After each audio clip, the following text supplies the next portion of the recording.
A political debate filled the Gauteng High Court in Johannesburg over the public broadcaster's use of the term Government of National Unity, or GNU.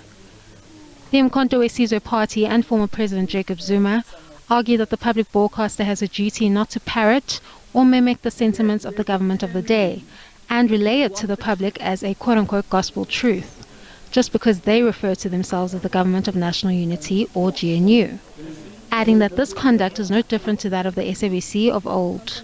Let me put it like this, my lady.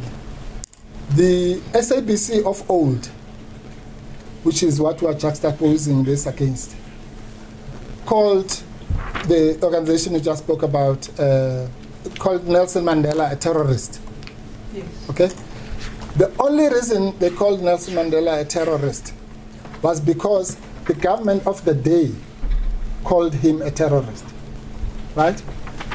And in the same way, a public broadcaster that says, actually they say it in their own words, that says to you, I'm only calling it this because the state calls it that, or because the ANC called it that, or because the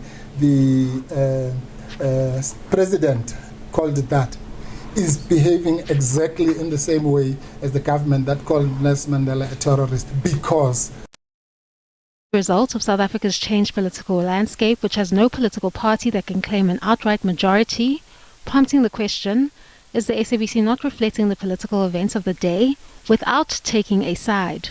The SABC, which is a national public broadcaster, cannot feed us as citizens with inaccurate information.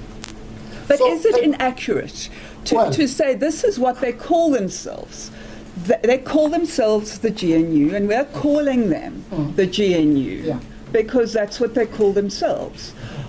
In so doing, we are not aligning ourselves with any one or other position.